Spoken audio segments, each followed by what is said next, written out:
me in the house and look out among family everywhere. That's something to clap about to me. We live in a day and age where people forget what family means. They forget what blood means. They forget what blood of my blood, flesh of my flesh, bone of my bone means. They forget that. But see, I came up in a family where you don't forget that. You fight one of us, you fight all of us. I'm coming to tell you this morning, it's the same way with the enemy. You fight me, you gotta know I got some battle buddies in this fight.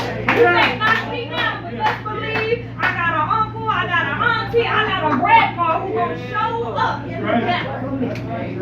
But I thank God I got a husband. A husband who gonna show up in the battle.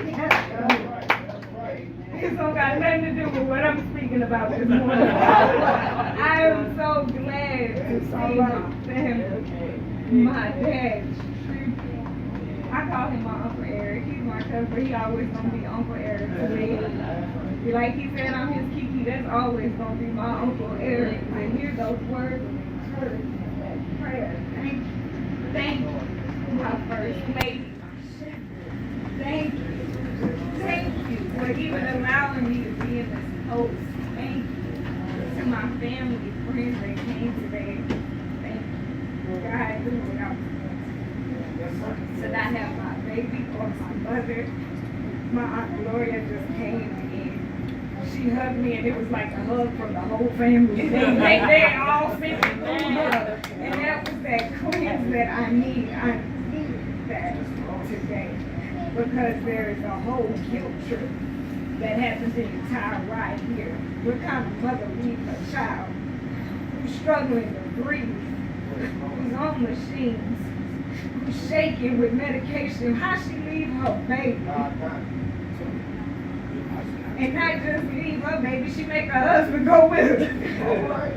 And it have never done. But from the time that I have walked in, the Spirit has done nothing but moves in confirmation that you're where you're supposed to be, daughter. When I assign you, all I ask is that you be obedient. I don't ask you to ask why, just be obedient. I don't ask you to have a conversation, just be obedient. I don't even ask you to understand, just be obedient.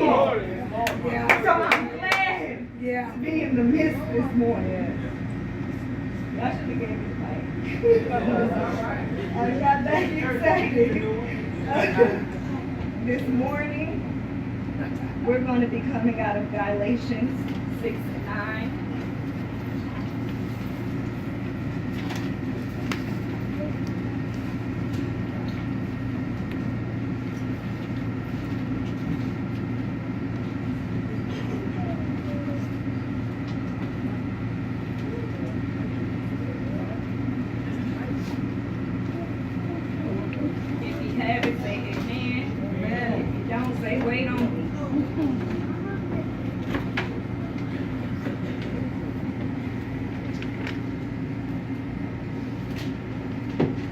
Galatians 6 and 9 reads, "And let us not be weary in well-doing, for in due season we shall reap if we faint not." Amen. So ends the reading of the word. Pray that God adds a blessing to the hearers and doers of His word. And let us not be weary in well-doing, for in due season we shall reap if we faint not. This morning I want to talk to you about fret not. Fret not. Fret not. So our scripture, I'm always about giving you some background of the information. Our scripture can be interpreted or revitalized into, but let us not become weary in well-doing, or in doing good. For at the proper time, we will reap the harvest if we do not give up. Church, I want to pay attention to well-doing, which means sowing into the Spirit. Come on. Well-doing, which means sowing into the Spirit. And weary, which means don't lose heart. So our scripture tells us, do not lose heart in sowing seed into the Spirit. This means despite the labor, despite the fatigue, despite the situation, despite the pain, despite the illness, despite the heartbreak, despite any tribulations or storms that come upon you, faint not. Don't give up. You look at anything that you accomplish in life, and I guarantee there's some labor that has to be done. That's right. We take the basic of things, motherhood. There's some labor, some real labor that has to be done. It's so much work, it's called labor. There's some work that has to be done. Come on, Christian. You look at athletes. In order for somebody to make it in the pros, there's some labor that has to be done. There's some work that has to be done. There's some practices that have to be done. There's some heartaches, some broken bones, some concussions, some bruises. There's some fights that have to be had, but there is some labor that has to be done. Yeah, right. That work it. We'll take something funny. Let's take comedians. Come on now. There's some labor that has to be done. I remember Kevin Hart saying in one of his little biographies that everybody want to be famous, but don't nobody want to work. Everybody want to be famous, but don't nobody want to work. He said, you see me in every movie because I work so hard. I don't take a break. I do stand-up. I do movies. I do commercials. I do cartoon voices. I don't take a break. There's some labor that has to be done. Then you think about ministry. You think about ministry. Everybody wants recognition, but there's some labor that has to be done. Everybody wants a title, but there's some labor that has to be done. You got to put some man hours in. The labor is plenty, but the work is a few. I'm trying to tell you, there's some labor that has to be done. Yeah. For those who feel that you keep going through a storm, you keep going through heartache, you keep going through pain, you keep going through financial hell, you keep going through illnesses, you keep going and going and going through. There's some labor that has to be done.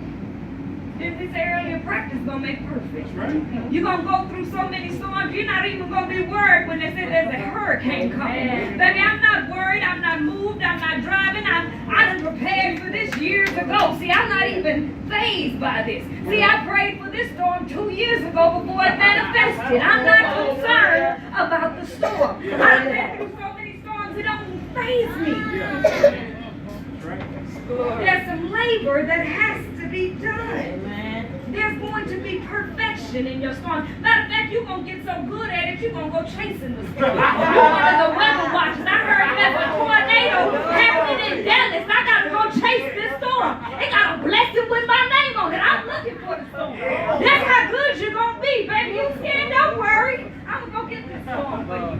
There's some labor that has to be done.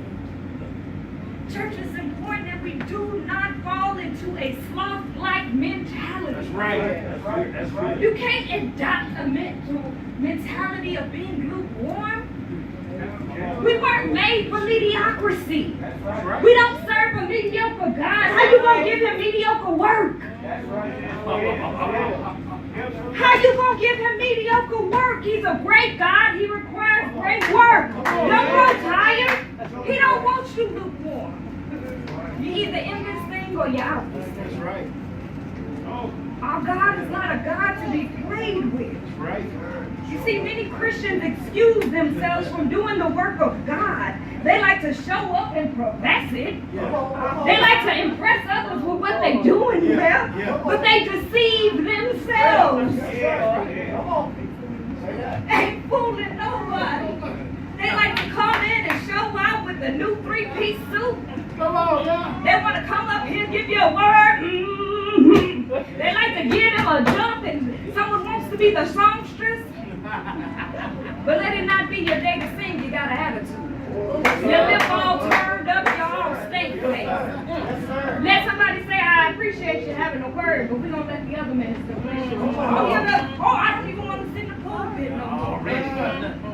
Yeah, I got all dressed for nothing. I could have kept this in the cleaner. I ain't have to pull it out yet.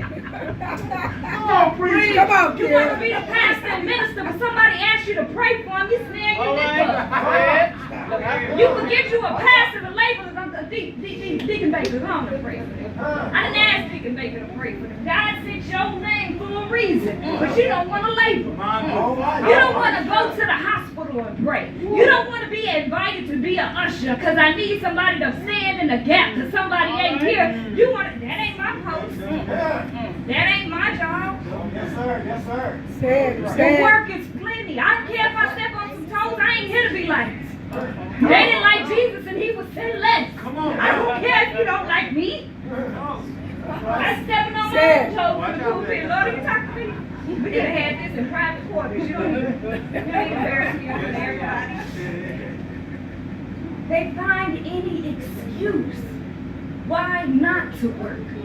They find any excuse. I told my daddy I was really nervous about being a minister, about coming in this pulpit. You know, I was still very immature. I'm like, how do you call in to work when you call in to die? Lord, I think I got a sore throat this morning. I ain't gonna be able to make it. How do you call in when you call it in to God? What excuse do you give? My car not working. I don't feel well. My child's in the hospital. I don't really have money. I ain't really feeling this morning. What do you tell God when you have to call in? I'm talking about somebody who's not just professing it, but the heart of a laborer. You got to adopt that. A heart of a laborer will make you drive 5 miles just so you can be in the pulpit. The heart of a laborer would have their child in the hospital bed, but still come in to do their work. I'm talking about the heart of a laborer. That's what we all have to adopt, and I don't even know where my blessing's coming from, but I know it's coming. I'm trying to know where it's coming from. I don't know when it's coming. Yes, sir. So you're right. The heart of a laborer. Church, we grow tired in our duties, especially in those when we're doing duties of doing good. When we're sowing into the Spirit, you will get tired. You will get tired. The problem is sometimes we go tired due to the lack of recognition. This is a thankless job. This is a thankless job. It don't care how many times you pray in the middle of the night. I don't care how many times you go out to the hospital. I don't care how much money you give to pay somebody else's bills. It is a thankless job. Somebody gonna overlook you. Somebody gonna overuse you. Somebody gonna over-abuse you. But let me tell you, you still gotta labor. You still gotta labor. You still gotta work. He said if they slept that shit, go on and offer up the other. I like to read further. Now, you ain't say how many times. You got about 2 good times. Yeah, Kierra. That's right. This is a thankless job. I ain't about all that fight life. I was the kid that I'm about to call somebody. I ain't even fight you. I got cousins, aunties, uncles, whoever. I'm not about to fight you because I'm going to run you over. Boom, boom. New speak bump. That was my mentality. But it is the heart of the laborers. We have to do more down here on earth. I don't know if people aren't getting it, but we're living in the last days. I don't know when that day coming, but I can tell you we're a day closer. I can tell you we're one day closer. This is not a game. We got to get this thing right. This is a thankless job. I guarantee you, if you focus on getting your rewards down here on earth, you will not get them in heaven. You will not get them in heaven. I don't give somebody something expecting something in return. That's why you get disappointed. That's why your feelings get hurt. That's why you be beside yourself holding grudges because you wait for somebody to give you something you should have gave out the goodness of your heart. If you don't have the money to give, don't lend it. And don't lend it if you're going to be asking for it back. It's like giving out a blessing asking for one in return. That ain't how, what you giving God back?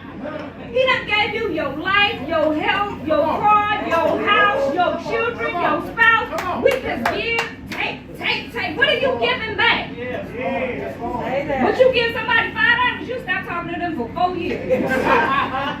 See them at a family barbecue, walk right past them for your $5. I ain't stepping on toes, that used to be me. Still might be me, depending on what it is. I know that my shoes. It's okay to be honest with yourself. Y'all need to be full of that honesty here. We're not getting it right because we're still too busy ourselves. We're still too busy deceiving ourselves, calling ourselves more godly and more Christian than what we are. We're not. You wouldn't be down here on this earth if you done already been delivered. You ain't here with me. Come on now. Somebody tell me they've been delivered, I step away. You need to know what you meant to do. Because I know what book you read, but when I tell you, you ain't going to be here. Now with us, I am a work in progress. Now, yes, I am better today than I was yesterday. And I'm aiming to be better tomorrow than I am today. That's why we die daily. Our sins die daily. We've got to get this right. Stop looking for your acknowledgments down here on earth. You will always be disappointed. You will always be let down. You do something out of the goodness of your heart. You love them. My grandma used to show that. She used to cook meals for the masses. I swear she used to not even know people who were coming through that door. And it still, exactly, still do. I feel like, who was that little boy in Color Purple? Papa, who this woman? Granny, who this man just walked in and got a plate? We don't know this. But she didn't ever expect something in return. My dad said something earlier and he was so spot on. At some point in time, somebody in this room has ministered and sowed a seed into my life. I am where I am because of the people I surround myself with. I was surrounded with strong, stubborn, steadfast brown women who taught you gonna fight in life. You might fight some women, some men, some poverty, some sickness. I'm talking about old school blessing. I'm talking about old school mentality. Every song you hear now is to the left, break up with this man. You ain't going through no pain. You're not tolerated. I'm talking about when I used to listen to No Pain, No Gain. I'm talking about old school when they used to tell you gonna go through something. That's right, that's right. It used to be some honesty in the church. When you used to call a sin a sin. When you used to call a shortcoming a shortcoming. When you used to call a pretend saint an ain't, it's okay. We need some more honesty back in the church. But do not go looking for something thinking you're going to get recognition, because I guarantee you, if you get it here, you will not get it there. Another reason we grow tired is because there is so much work to be done. There is so much work to be done. If you haven't closed your Bibles, if you look back at verse 2, same thing, Galatians 6 and 2, bear ye one another's burdens, and so fulfill the law of Christ. This is where I said family. Family. You're supposed to bear burdens with your family. You're supposed to pick up, when they fall down, you pick up the loads with them. You used to hold people up. Now families, they will turn against one another and start fighting one another. They ask you to the fire. Hey, soon as they hang up with one and pick up the phone and call their neighbor, go just tell them, let me tell you what they said. I have a saying I tell all my employees, don't tell me what they said, tell me why they was comfortable telling you. Don't tell me what they said about me, tell me why they were comfortable telling you. They was comfortable telling you because they knew that you had something to say about it too.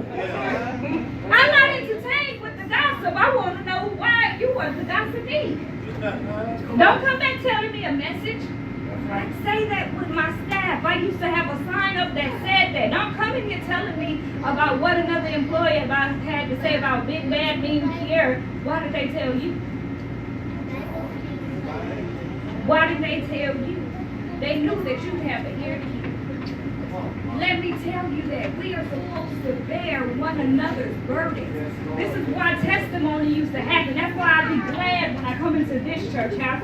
We ain't all about the money. We ain't all confused. Everybody says it's a small thing. But guess what? I'm not just a number. Let me tell you. I don't get lost in the crowd. I'm not lost in the sauce. When I ask for prayer, I'm getting prayer. When I ask for healing, I'm getting some healing. Let me tell you, and when I feel the burden, somebody's right there to pick it up.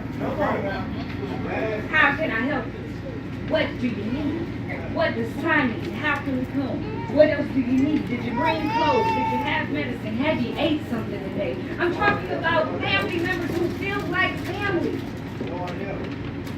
I was so heartbroken about what happened, but I work on a higher purpose, and I know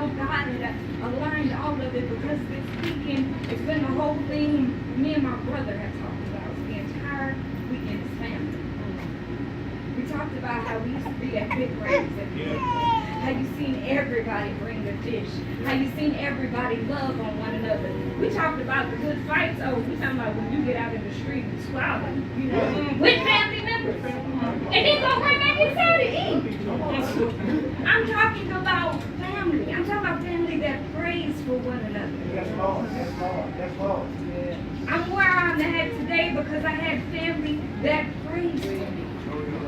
I couldn't even barely make it out the car this morning, and my aunt Nell, she didn't even came with her nothing, grabbed me, hugged me, and I broke in. That's family because you know it's nothing but love. I'm talking about genuine love. She bared my burden at that moment. She said, I don't care what it is. I know your mama's not here. I know your baby's not here. It don't matter. We got you. We showed up for you, and I guarantee you I'm not the only one. That's what she said. I didn't know what I was walking into. She said, we're showing up for you. I guarantee you I'm not the only one. Everybody in here know I love my mama to death. Amen. But I'm not feeling the void. I don't feel any void this morning. I feel my mother out there. I feel my son out there. Because my family stepped in to bear the burden. The last reason that many of us grow weary of doing good is that we're tired of waiting for the reaping of our blessings. We're tired of waiting for the reaping of the harvest. Church, I'm going to ask you, how you going to live right when you can't wait right? How are you going to live right when you can't wait right? All he said, all you got to do is sit down and wait. You like the little kid at the hospital. I want to touch this. I want to touch that. Dad, can I touch that? I want to go to the nurse's counter. You can't do anything because you can't sit still. You sit here and diagnose all these babies with ADHD and ADD and everything else. When you have the same thing, you got the Christianity version of it. You give something to God and take it right back. Give it to God, take it right back. I want this and then I want that. I want to be the minister. I want to be the songstress. I want to be the drummer. I want to be the usher. I want to do it all. Oh, Lord, heal me from this. Actually, I want that back. No, I don't want that healing. Like, we have ADHD when it comes to the Spirit of God. You can't sit still. We'll send a prayer and we live in a microwave society. We're so used to everything being instantaneous. I remember when we used to have old dial-up internet with that like that noise, and it took 10 minutes before you even got a connection. Your browser moves 30 seconds slower, you'll throw that phone at the wall. I'm talking about, I remember when it wasn't cell phones. You had to page somebody at one point, wait for them to call you back. A couple of hours and you were still relieved. Hey, you can call me. Boy, your spouse don't answer, you got about a good 45 seconds with me and I'm calling right back. I got old speed though. After I called you 4 times, you didn't see me calling? What was you doing? We live in a microwave society. I'm talking about even us as women, and I'm telling y'all, I'm the anti-feminist extreme. But there was something I was watching, and it was talking about these kids and the hormones that they are being injected to, and the deformities that it caused. Because a lot of people don't even cook food anymore. We rely on fast food or microwave food. Everything ain't meant to be cooked instantaneously. I can tell you that. My dad was a military man, and he used to have these things called MREs. I promised it was dirt, and you put water on it, and all of a sudden a sandwich appeared. Right? It wasn't healthy, because that shouldn't even make sense, right? And he fed it to us one time, and I was like, I'm pretty sure we're going to die next. I think you're supposed to feed this to children. I'm sure there's an age limit on it. But we've got to stop being in a society where we don't feel the need to do something because it takes longer. Church, wait right. Wait right. He said, be still and know that I am God. We can't be still. We got busybody syndrome. We can't be still. All you have to do is be still and wait on your blessing to manifest. But we can't. We want instantaneous blessing, and we'll give an instantaneous prayer. We want to give a 1-minute prayer, but we want a 1-year blessing. Come on now. Lord, this hot prayer, the one I had my kids say. Now I lay me down to sleep. Lord, bless my family, amen. And want everything fixed. I'm talking about when you used to pray specifically and intentionally. I'm talking about when you used to pray the same prayer morning, noon, and night, day after day after day after day, till you seen it manifest down here because you knew you had sowed the seed up there. I'm talking about I pray for my 3-year-old and my 7-year-old wife. I pray for their wives. Let them be a godly woman. Let them be a holy woman. Let them have pure friends. Let them not be distracted. And I know some of it ain't going to manifest because they need to learn some lessons. I was hard-headed. I had to learn some lessons. Yes, Lord. Yeah, but I'm telling you, I was that kid, I wasn't taking whoopings. You had to pop me once, I stopped. My brother, you don't have to give him 30 at the same time. And he still may not learn that. He's 27, still get popped. It don't matter then. Me, you just had to look at me and I had that ugly cry. I still got it as an adult. But I knew how to wait. I knew how to wait. I knew how to wait because those are things that the family used to teach. You gotta wait on some things. Wait on your blessing to manifest. Brothers and sisters, I came to tell you today that if you continue to press forward and wait in faith and confidence that your blessing will manifest. I'm trying to tell you this isn't something that I'm just not talking, but it's something that I'm living and I know how hard it seems. I'm telling you, I'm at that point where I knew something had to shake up. Something had to shake up. It sounds easy, it looks good, and it's all in this Bible. That sounds real pretty. Come live it in my life. Yeah. I'm talking about the struggle is real. The pain is real. The suffering is real. The heartache is real. The fatigue is real. I am a living testimony. Yes, sir. Yes, sir. Last week, last Thursday, for the first time in my life, I was laid off. Me, along with 7 other employees. 7 of my employees. Now, mind you, I just moved. Yes, sir. I just uprooted my family. I separated myself from everything that I've ever known. I separated myself from my mother, my father, my family. I left my post at church with a weekly pulpit to say I can come once a month, but God told me to go. They got me up there, had me train the staff, had me do this, had me do that, and let me go. Church, I don't feel it. Oh, yeah. Okay. Come on. I'm talking about leaving after I jumped up $875 in rent. This is just rent. I'm not talking about electricity. I'm not talking about anything. But my rent jumped up $875, which is more than the raise that I received. All right. Come on now. Then I moved to Dallas where they have these things called toll roads, right? Which are, for me, it was like $11 a day. Where are we driving to? Like, I made that move. And I surprised myself, I surprised my family, they let me go, and I smiled. I said, thank you. I appreciate this. Appreciate your time. And my husband was furious. Oh my God, I thought we were going to burn down the building. Oh Lord, we ain't got no bail money, baby. I don't know what we're about. We ain't got no bail money. I'm talking about my husband is livid because we nearly got a divorce. We weren't speaking to each other. Separate rooms. Because what I asked him to do was leave his children to follow me. Come on now. Now when we left, my stepkids, his kids were still here. We fought on a daily basis at our house. How could you ask me to leave my kids? And I'm telling you, he was sitting there with rage in his heart and fighting and wanted to be like, I told you so. I told you they were low down. I told you. But see, I couldn't shake it. So then I knew that since they were downsizing, I would get unemployment, you know. God ain't gonna stick me out in the field. I'm still smiling. My dad called me, my husband called me, I'm good. You know what? I was praying that I stopped being distracted and I got to be a mother, I got to be a minister. He's gonna give me some time to be alone. Ain't sweating. Called unemployment. Hey, they let me natural disaster. Hurricane Harvey happened and we got thousands of people who need money. So we appreciate your call, but you're going to have to wait. Okay, Lord. It's all right. I got this 401k. It's good. Call up 401k. Actually, they haven't sent you your last check yet.